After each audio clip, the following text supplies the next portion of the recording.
Langit sore mulai memerah di atas hamparan hutan Kalimantan yang lebat. Udara terasa lembab, aroma tanah basah bercampur daun-daun busuk menyelinap masuk melalui kaca mobil yang sedikit terbuka. Jalur itu sepi, terlalu sepi. Hanya suara jangkrik dan desir angin yang mengiringi perjalanan Rudi, seorang sopir pengangkut barang antar desa yang baru seminggu bekerja di rute Kalimantan Tengah ke selatan. Truk tuanya berguncang pelan saat melewati jalan berbatu, hingga akhirnya ia tiba di sebuah tikungan tajam. Di sana berdiri sebuah jembatan kayu tua yang panjangnya sekitar 50 meter. Dinding penopangnya dipenuhi lumut dan ukiran aneh yang seperti dibuat dengan kuku. Tapi yang paling mencolok adalah sebuah papan kayu kecil yang tergantung miring, tulisannya sudah pudar namun masih terbaca samar. Dilarang keras mengenakan baju merah saat menyeberang. Patuhilah, demi nyawamu. Rudi mengernyit. Ia turun dari truk, membaca papan itu lebih jelas. Apaan ini? Pantangan kuno, gumamnya sambil tertawa kecil. Ia sama sekali tak menyadari satu hal. Hari itu, kaos yang melekat di tubuhnya berwarna merah terang. Kadang, manusia terlalu meremehkan tanda-tanda. Terlalu merasa aman dalam ketidaktahuan. Rudi tidak tahu bahwa langkahnya hari itu bukan sekadar perjalanan biasa. Ia tengah menginjak batas antara dunia nyata dan dunia yang sudah lama menanti tumbal baru.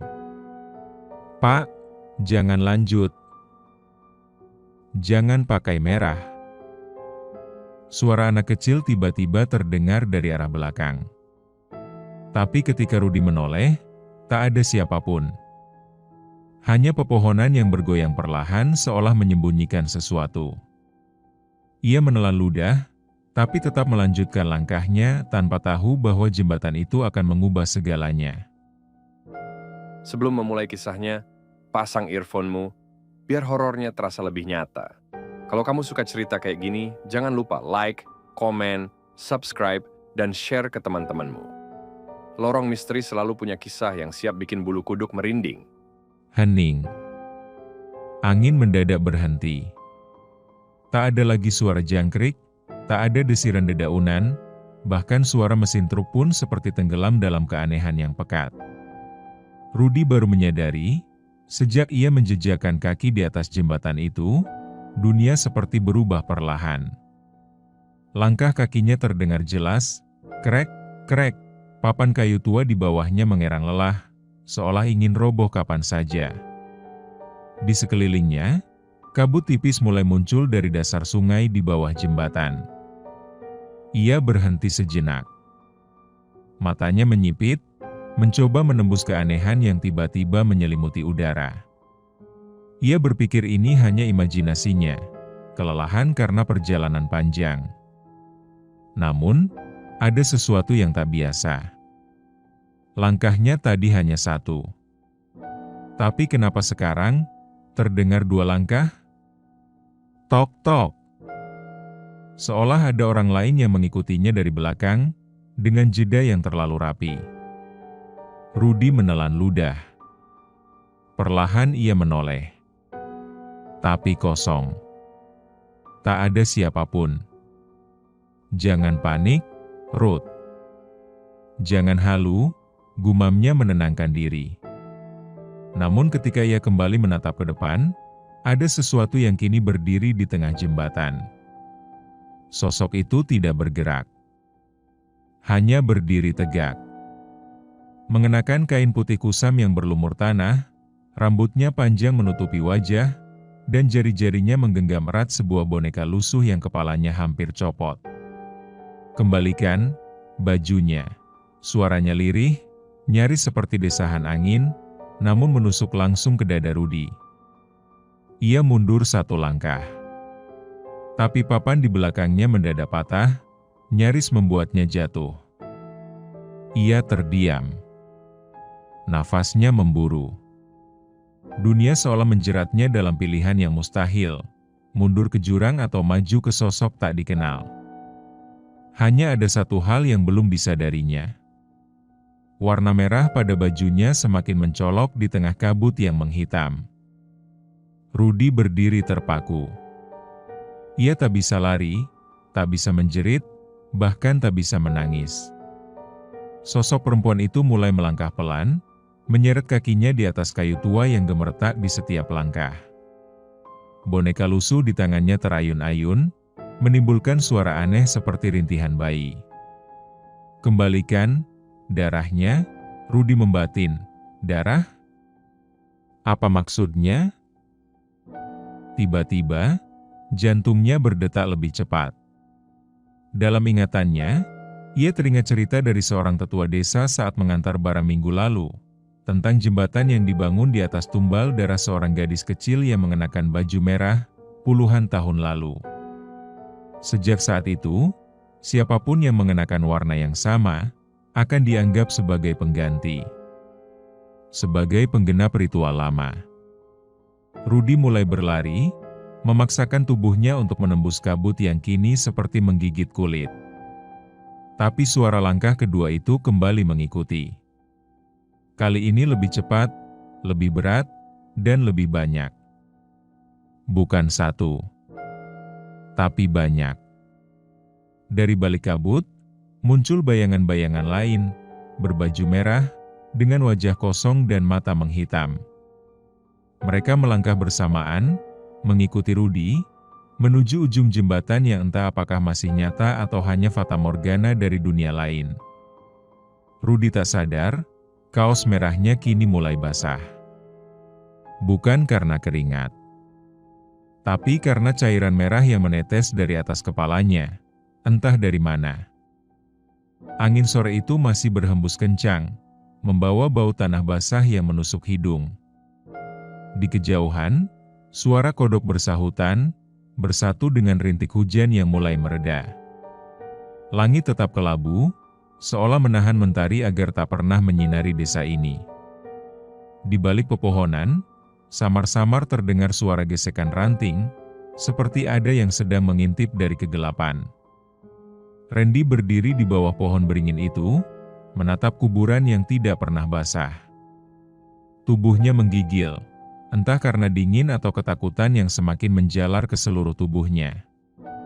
Suara Pak Karjo kembali terdengar, pelan, berat, seakan ingin membuka lembaran lama yang selama ini terkubur. "Le, kamu tahu nggak, siapa yang dikubur di situ?" Suara Pak Karjo bergetar, matanya menerawang jauh. Randy menggeleng pelan, "Enggak, Pak." "Siapa?"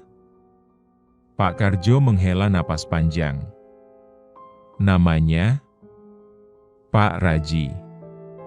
Dulu, waktu dia masih hidup, dia adalah orang terkaya di desa ini. Rumahnya paling besar, sawahnya paling luas, ternaknya paling banyak, tapi kekayaannya bukan dari keringat."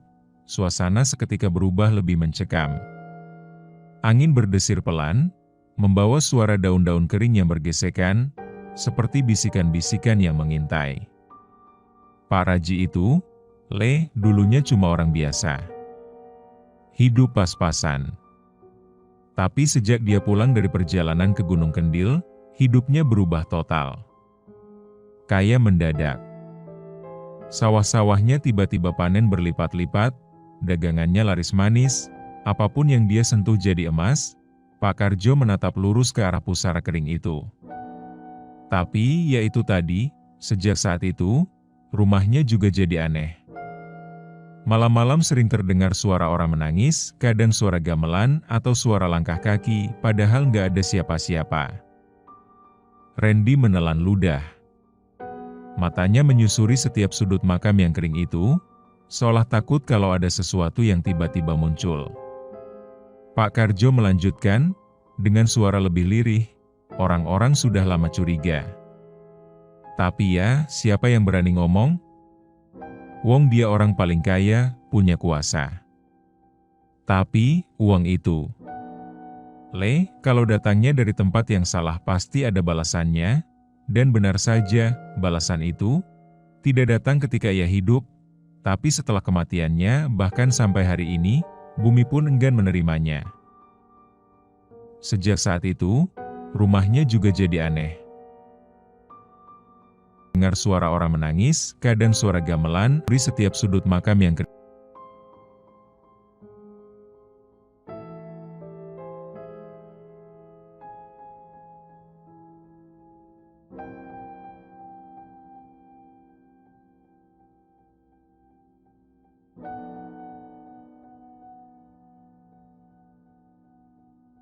sudah lama curiga.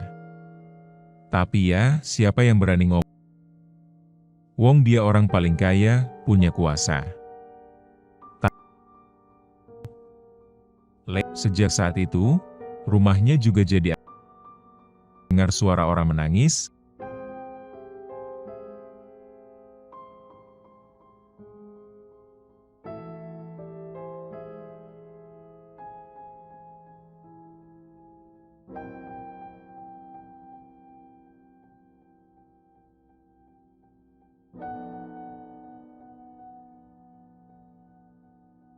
Langit mulai menunjukkan tanda hujan.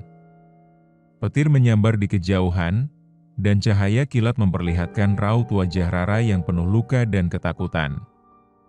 Nafasnya tersengal, bajunya compang-camping, dan kakinya penuh lecet. Ia berhenti sejenak di dekat pohon bambu tua di tepi kebun, mencoba menenangkan diri. Namun, justru di sanalah ia melihat pohon durian tertua di kebun itu. Pohon itu menjulang tinggi, batangnya besar seperti 5 orang dewasa berpelukan. Daunnya lebat, dan duriannya paling besar. Tapi orang desa tidak pernah berani memetiknya, meski buahnya jatuh berserakan. Durian kutukan, kata warga. Durian duka, kata yang lain. Pohon itu punya sejarah.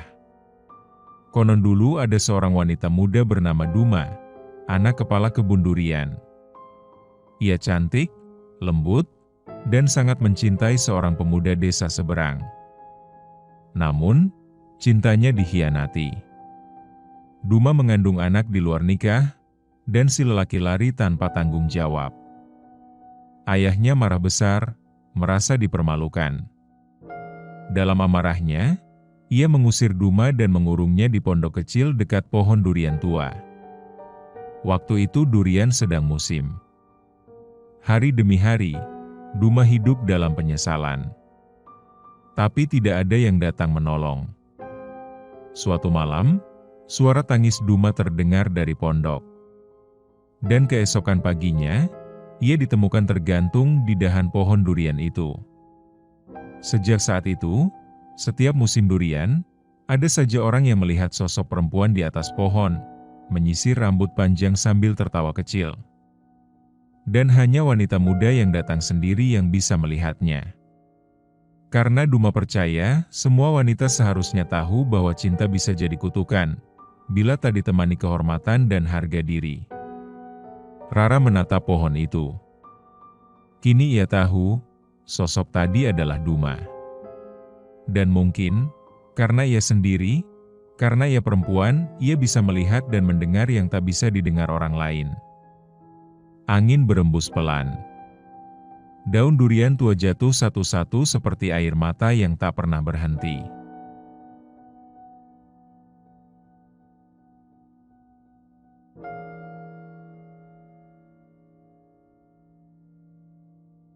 Ada saja orang yang melihat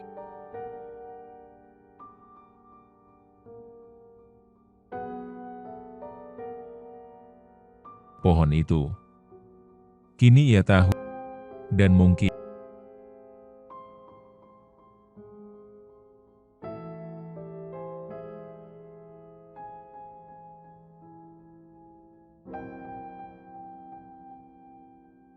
diri, karena ia perempuan, ia bisa didengar orang lain.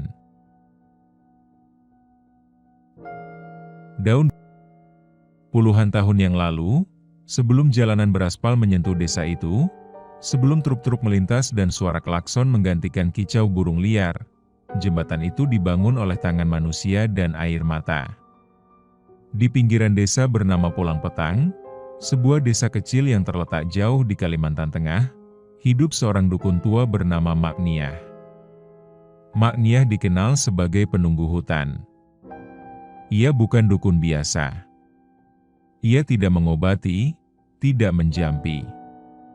Ia hanya menjaga perjanjian lama, perjanjian yang ditulis dengan darah manusia. Dulu, ketika sungai selebar naga itu sulit diseberangi, warga meminta bantuan makhluk halus untuk membangun jembatan dalam satu malam. Tapi semua ada bayarannya. Dan saat tak ada yang bersedia menyerahkan diri, Makniah menunjuk seorang anak kecil, gadis berumur 7 tahun, anak yatim, berbaju merah cerah, yang tinggal di pinggir desa. Tak ada yang tahu siapa namanya. Tak ada yang mencarinya. Ia dikorbankan begitu saja, dikubur hidup-hidup di tiang fondasi jembatan. Dan sejak saat itu, jembatan itu berdiri kokoh. Tapi roh anak kecil itu tak pernah benar-benar pergi. Konon, warna baju merah yang dipakainya menjadi penanda kutukan. Siapapun yang mengenakan warna yang sama saat melintas, akan dikenali sebagai pengganti. Di balik cermin yang kini memenjarakan Rudy, suara tangisan terdengar jelas. Tangisan seorang anak kecil yang selalu menangis, tapi tak pernah terdengar di dunia nyata. Rudy yang kini terperangkap di lorong waktu itu mulai melihat potongan-potongan masa lalu seperti film tua. Ia melihat anak kecil itu. Gadis kecil dengan wajah polos, mengenakan gaun merah, berjalan pelan menuju jembatan di malam hari. Di belakangnya, Makniah menabur bunga 7 rupa, membaca mantra dengan suara rendah. Warga berdiri diam, mematung, pura-pura tidak tahu. Tak ada yang menolong. Kamu jadi tumbal karena mereka takut. Tapi aku bukan mereka, ucap Rudy lirih, melihat bayangan sang anak. Namun, gadis itu menatapnya dengan senyum kecil yang pahit. Lalu berbisik, aku sudah menunggumu. Aku butuh tubuh, wajahnya mendadak berubah. Matanya menghitam. Tubuhnya mencair seperti lumpur, menyusup ke balik bayangan Rudy. Dan untuk pertama kalinya, Rudy merasakan tubuhnya menjadi dingin, sangat dingin. Seseorang, atau sesuatu, sedang masuk ke dalam dirinya. Malam semakin larut. Kabut di atas sungai seakan berubah menjadi lautan putih yang bergulung pelan, menutup jejak langkah Rudy. Di balik dinding lorong cermin, ia terdiam, napasnya tersendat, dada terasa sesak. Ia meraba dada sendiri dan merasakan detak jantung yang tak lagi seperti miliknya. Ada denyut asing di setiap denyut, menandakan ada penghuni baru dalam tubuhnya. Dalam hati, ia berbisik, aku harus kembali ke dunia nyata, ke rumah, namun lorong itu diam. Sunyi. Tak ada suara pintu yang berderit, tak ada celah cahaya yang menuntunnya pulang. Bahkan bayangan di dinding pun tak menemaninya. Mereka tertahan di luar lingkaran pintu yang menghilang. Rudy berdiri, menatap sekeliling. Dinding-dinding lorong berhiaskan lukisan darah kering, menggambarkan wajah-wajah orang yang pernah menjadi tumbal. Mata mereka semua tertuju padanya, tetapi di antara mereka, ada satu sosok yang lebih menonjol. Bayangan gadis kecil berbaju merah, senyumnya tetap melekat, seperti tawaran yang memanggil. Ia berjalan pelan, setiap langkah diiringi gemertak tulang seolah lorong ingin menjeratnya. Akhirnya, ia tiba di sebuah persimpangan. Lorong ke kiri menyisakan cahaya remang. Lorong ke kanan tertutup rapat, hanya suara erangan samar terdengar. Ia ingat pepatah lama, ketika terjebak dalam ketakutan, kita selalu mencari jalan yang paling terang. Tanpa berpikir panjang, Rudy memilih lorong yang ke kiri. Namun setiap langkah membawanya kembali ke persimpangan yang sama, berulang-ulang, seakan dunia ini menertawakannya. Tidak ada jalan pulang tanpa berani menghadapi kebenaran, gumam suara gadis kecil di kepalanya. Rudy menutup mata, mencoba menenangkan diri. Ia sadar, selama ini ia lari dari satu ketakutan ke ketakutan lain. Ia lari dari sosok hantu, dari lorong tak berujung, bahkan dari bayangan dirinya sendiri. Tapi yang paling menakutkan adalah, ia belum pernah benar-benar mengakui kesalahannya, meremehkan pantangan, lalai mendengarkan peringatan, dan tak peduli pada cerita desa yang sudah terpendam. Dengan tekad baru, ia membuka mata dan memutuskan untuk kembali ke persimpangan. Namun kali ini, ia tak lagi memilih berdasarkan cahaya. Ia mendekati lorong kanan yang tertutup, mendengar erangan mirip peratapan. Tanpa ragu, ia menyentuh pintu kayu rapuh di sana, merasakan getaran dingin yang mengalir ke ujung jarinya. Masuk, bisik suara gadis itu, hanya dengan menghadapi kegelapan, kau bisa menyangkal kutukan. Rudi menarik napas dalam-dalam dan mendorong pintu itu. Papan kayu tua itu terbelah, mengungkap sebuah ruangan berkubah tinggi, dengan lantai dipenuhi batu kerikil merah. Di tengahnya, sebuah lubang hitam menganga, seperti mata raksasa yang menatap kosong. Di tepi lubang, sosok Mak Niah muncul, menunduk sambil mengaduk-ngaduk cairan merah pekat dalam mangkuk tanduk. Ia mengangkat wajahnya, matanya merah darah, pipinya cekung, dan suaranya bergetar dingin. Hanya jiwa yang tulus menyesal yang boleh kembali. Namun kau harus menadah, mangkuk itu diulurkan ke arah Rudi. Ada aura tuntutan di udara.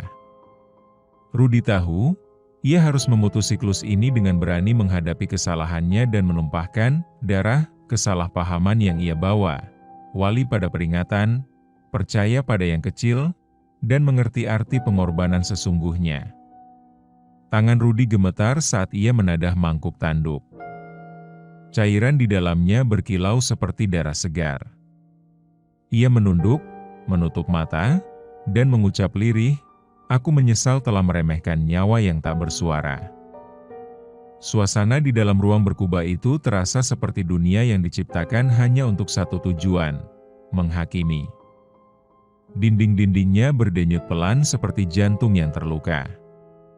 Cahaya redup berasal dari api kecil yang menyala di dalam mangkuk-mangkuk batu di sudut ruangan. Api yang bukan kuning, tapi merah darah. Rudi berdiri di hadapan Mak Niah. Di tangannya masih tergenggam erat mangkuk tanduk berisi cairan merah pekat, yang kini memantulkan bayangan wajahnya sendiri, wajah yang tak lagi dikenalnya. Kusam. Lelah. Tapi penuh harap. Suara Mak Niah memecah keheningan. Tak semua yang menyesal layak dimaafkan, dan tak semua permohonan pulang akan dikabulkan. Rudi mendongak, matanya basah. Ia bukan hanya ingin selamat, tapi ingin mengakhiri siklus yang menelan terlalu banyak jiwa tak berdosa. Saya tahu saya salah, tapi biarkan saya membayar dengan cara yang benar, bukan dengan mengulang kutukan ini untuk orang lain. Mak Niah terdiam. Lalu melangkah pelan ke arah lingkaran batu di tengah ruangan, menggores sesuatu di tanah dengan ujung tongkat kayunya. Tiba-tiba, dari dinding kubah, muncul bayangan puluhan manusia, semuanya mengenakan baju merah. Mata mereka kosong, kulit mereka pucat membiru, dan beberapa masih bocah. Di antara mereka, gadis kecil itu. Gaunnya masih merah, tapi kini penuh lubang dan darah. Ia berjalan pelan, berdiri tepat di depan Rudi. Apa kau mau menggantikan? Tanyanya lirih. Pertanyaan itu bukan sekadar formalitas. Itu adalah ujian. Jika Rudi mengangguk, maka ia akan terperangkap selamanya, menjadi pengganti kutukan. Tapi jika ia menolak, kutukan akan terus berulang, mencari korban baru, korban yang tak tahu apa-apa. Rudi menatap mata anak kecil itu. Untuk pertama kalinya, ia melihat bukan arwah penuh dendam, tapi seorang anak yang menunggu pulang. Seorang anak yang tak pernah diberi pilihan, dan hanya ingin tahu, adakah orang dewasa yang bersedia tidak lari kali ini? Perlahan, Rudi berlutut. Ia letakkan mangkuk itu di hadapan sang anak. Lalu menggenggam kedua tangan mungil yang dingin itu dan berkata, "Kalau dengan tinggal di sini, aku bisa menghentikan ini semua. Aku mau." Suara gemuruh mengguncang ruangan. Cahaya merah mendadak meledak dari titik lingkaran. Semua sosok berbaju merah melangkah maju, tapi bukan untuk menyiksa. Mereka menunduk, lalu menghilang satu persatu, seperti kabut yang menguap di bawah matahari. Sang gadis terakhir tersenyum. Untuk pertama kalinya. "Terima kasih," lalu tubuhnya lenyap menjadi cahaya kecil dan menyatu ke dalam dada Rudy. Magnia menatapnya lama, lalu berkata pelan, "Kau telah menggantikan tumbal, tapi bukan sebagai korban, sebagai penjaga." Langit fajar menggulung lembut di atas hamparan hutan Kalimantan. Kabut yang semula menjerat dan mencekam, kini seperti larut perlahan, bersama dengan lenyapnya nyawa-nyawa yang terpenjara. Tapi, di atas jembatan tua itu, sesuatu telah berubah. Angin tak lagi berhembus liar, namun mengalun perlahan seperti bisikan doa. Air sungai mengalir tenang, seolah menyambut jiwa-jiwa yang telah terbebas. Namun, jembatan itu masih berdiri. Dan meski kutukannya terputus, seseorang harus tetap berjaga.